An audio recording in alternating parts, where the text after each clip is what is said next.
Rocky Mountain Lions Club. Roger and James over there, and they're going to tell us all about what's coming up, and I believe it's a pretty darn good concert. Yeah, we think so, and we hope everybody will join us. Fill the auditorium up at the high school on the 9th. So we'll get, we're busy selling tickets, and we still have quite a few tickets available, and we urge folks to come out and join us. There's top-notch entertainment, and we'll talk a little bit maybe in a few minutes about, for folks that are unfamiliar with Dailey and Vincent, some of the awards they've won and the recognitions they've received for their musicianship and performance ability. They put on a tremendous show. So when's that coming around? This is now end of February almost, and it's right around the corner actually. Time to buy your tickets. It's March 9th. March the 9th, yeah. It gets wild in the last 2 weeks. Ticket sales gets crazy, and it is sold out every year. So if you really want to see Dailey and Vincent, don't wait too long. Now, you don't have to just get them at the door, because that'll be too late probably, but you can go and get them how?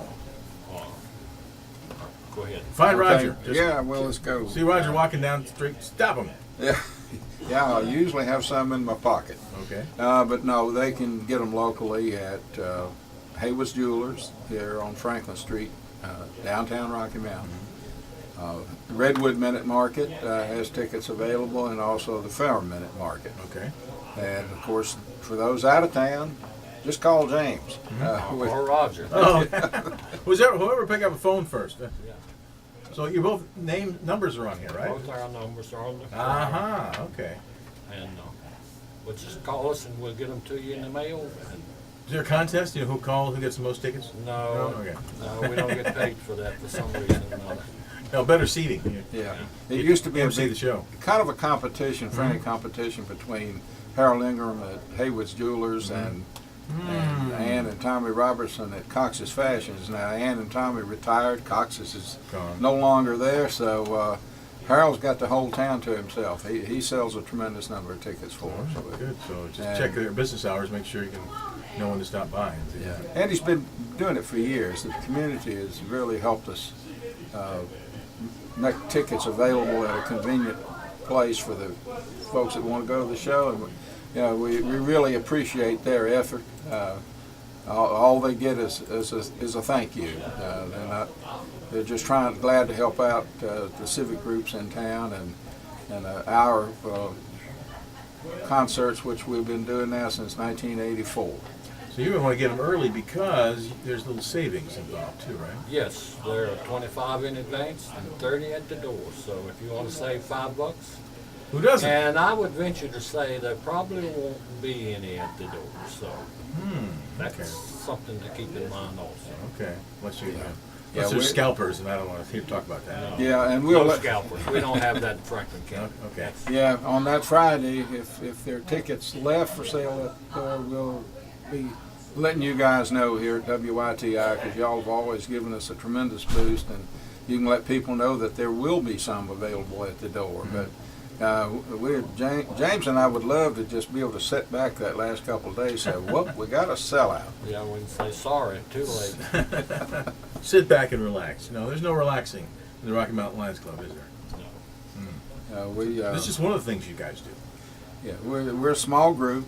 The Rocky Mountain Lions Club was chartered in 1924, June of 1924, and the Lions Club's International, which they celebrate their 100th in 2017, their 100th year of being in existence. And of course, we didn't come along too much behind that, so we were chartered in 1924 and been a part of the community since then, and continue doing things. If folks remember Helen Keller, she gave a challenge to the Lions Club back in the 1920s, I think. I'm not sure the year, but to become Knights of the Blind. Of course, she was blind and deaf, and she was an amazing woman who taught herself to communicate, and became very, a champion of people with visual handicaps and blindness. And so that's one of the main focuses of the Lions Club. So it's been that we've been doing that. That's been the focus for a long time. The local club, we contribute to the Leader Dog School and for the blind. Lions Club has a place out in Minnesota that where they train the dogs and also train the recipients, the people that'll be that's using a new way of life to operate with some you being. you just can't go pick up a dog and go from there. You gotta, that school is for that purpose, and we provide assistance for eyeglasses and eye exams. It's currently running between 30 and 50 people per year that we help with assistance for eye exams and eyeglasses. So now that you brought that up, you want to bring some old ones there, right?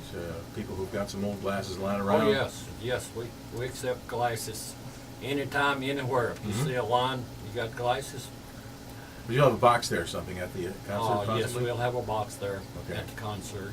And I don't think that's no good, because even if the glasses are scratched, maybe the frames are still good or something, right? well, and a lot of them are used here in the States. Most of them go to third world countries, but we do use them like these, what are those things called out in Southwest Virginia, where they go out and do free eye exams and all that, and they use some of those glasses for that purpose. You may think your eyes are real bad, but you never know. They could fit somebody else. Yeah, and it's very true. The frames could be reused. The ones that we collect and here go into Roanoke. There's Lions clubs and other civic groups that volunteer to use the machines. We've invested in the machines that will read the prescriptions, and of course we sterilize them if they're going to go.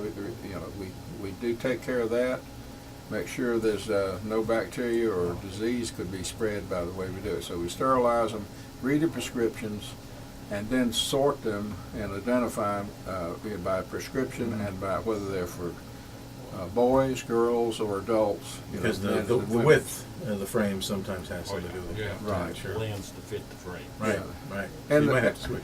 And the styles of the frame sometimes will indicate what's... Yeah, some of those old ones are kind of clunky. Yeah, but a lot of people will just accumulate. They'll throw their old glasses back in a drawer somewhere and forget about them. So you can bring those to the show, or we have collection boxes at American National Bank.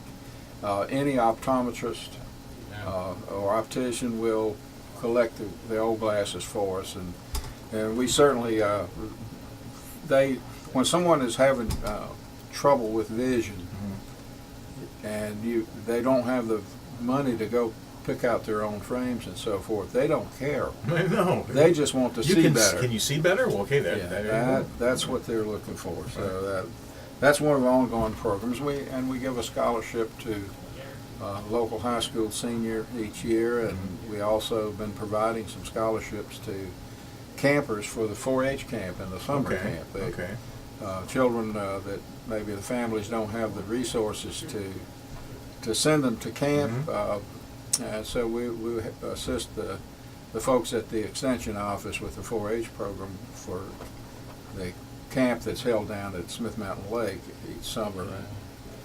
How do the kids go find out about this? So if they're eligible or families want to know? Most of the clubs know that we have this, so they ask for assistance. Okay. And we still do boy and girl state. Yeah, when needed, if their funds needed, that's the program, an American Legion program. And occasionally if they have people that want to attend it and don't have enough funds of their own, then we do assist with that.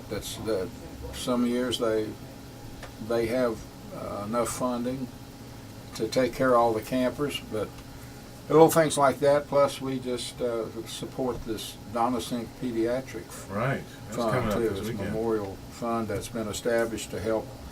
Well, they've helped a lot of families since that was established, and I think we gave $1,000 contribution to that this year. And other ongoing things with juvenile diabetes is also a focus, and diabetes is one of the leading causes of blindness. So I hope people will realize that we are a service organization, but we need funds to help all these other funds. Right. So if we need everyone's support, and we appreciate the support we get from the community.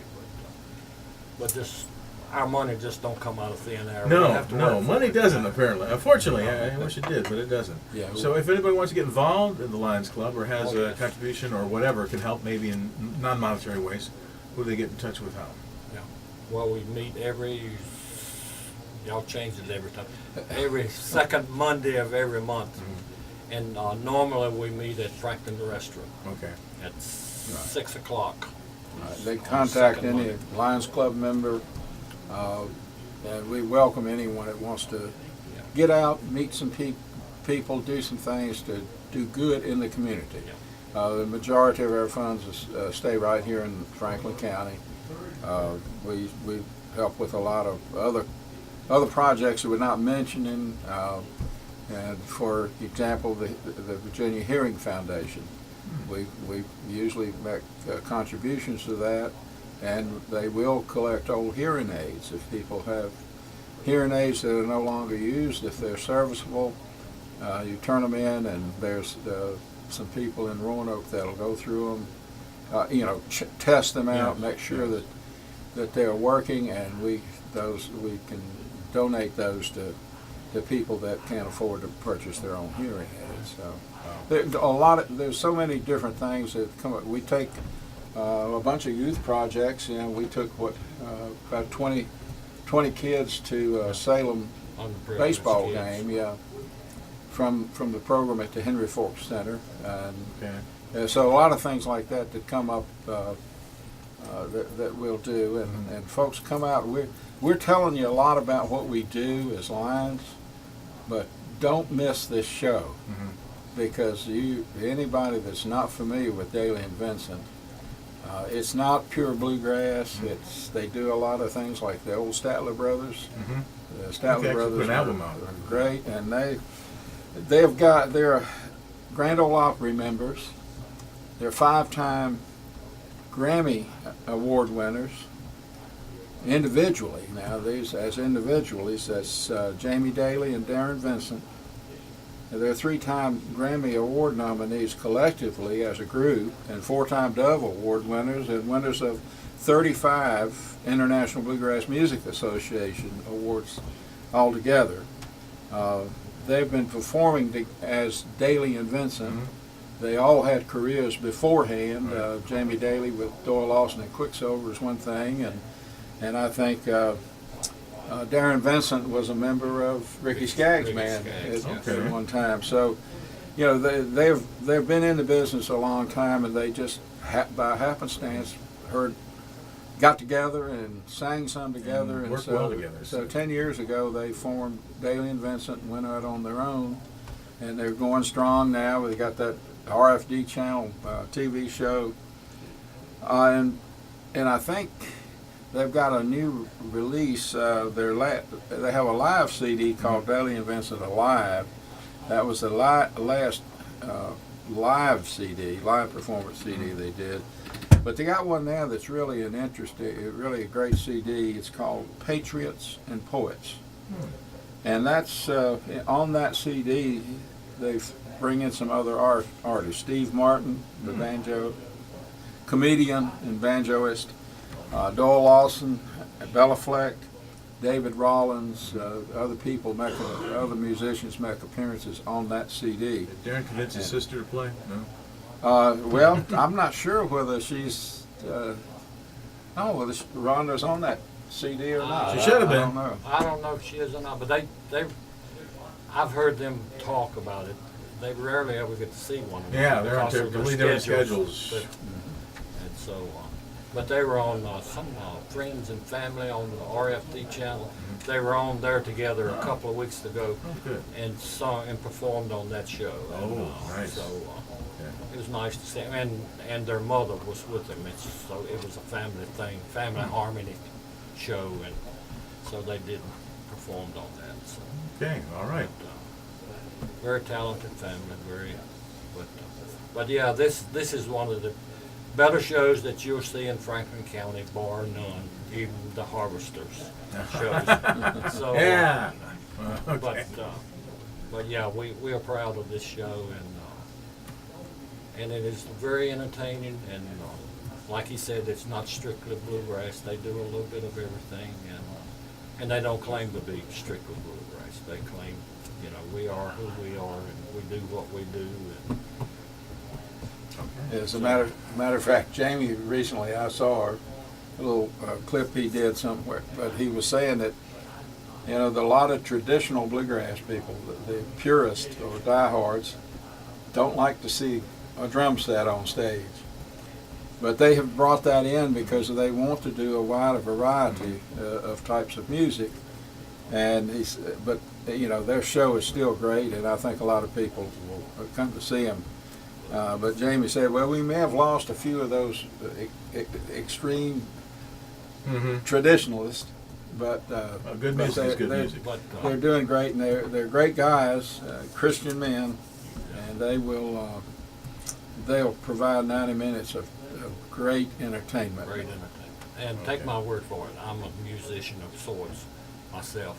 They can do traditional bluegrass. Okay, so that is. They don't have to back up to anybody on that. So, Okay, don't forget, Friday, March 9th, Franklin County High School Auditorium, 8 p.m. show, doors open at 7.